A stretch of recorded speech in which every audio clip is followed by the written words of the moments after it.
El New Working és el que te fa créixer com a empresa, no? Perquè crea sensibilitats i, sobretot, posiciona les empreses en un entorn col·lectiu d'un intercanvi d'opinions. Són aquestes visions les que nos ayuda a créixer com a empresa i veure visions diferents i despertar la nostra ment, no? I aquí al final ens hem juntat empreses a tots els àmbits i és d'aquesta manera, quan ens juntem, quan podem canviar les coses.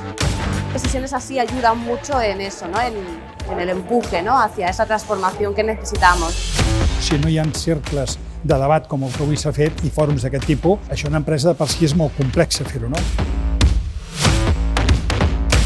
Sigueu benvinguts i benvingudes a aquest nou fòrum empresarial. Donar-vos les gràcies per la vostra presència avui aquí en aquesta nova edició del Fòrum Econòmic, que té la voluntat de continuar mantenint aquest espai de relació estable entre les administracions i el teixit productiu de la nostra ciutat. El missatge més important que he trobat en aquest fòrum ha sigut el conjunt del canvi climàtic, la sostenibilitat de la societat i el tema econòmic.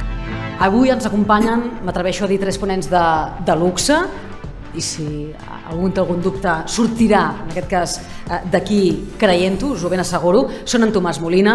En el cas del canvi climàtic, ens està portant a un canvi. I en aquest canvi el que sí que és molt important és que ens hi hem d'adaptar.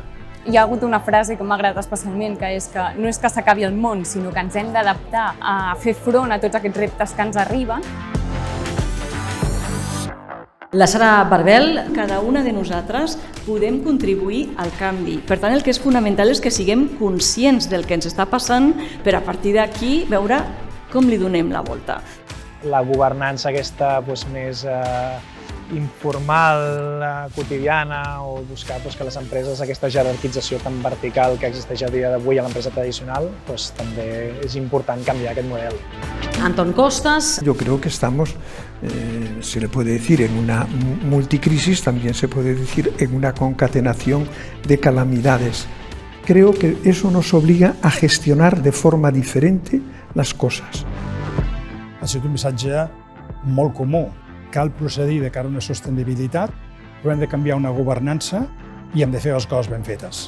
Per molt petita que sigui la ciutat on estiguem, tots ens hem d'implicar. Que l'Ajuntament de Sant Boi, una institució pública, mostri sensibilitat, ajuda a tirar endavant i a creure que hi ha un futur i que podem treballar cap allà. És veritat que té uns costos, però realment penso que a la llarga serà positiu per tothom.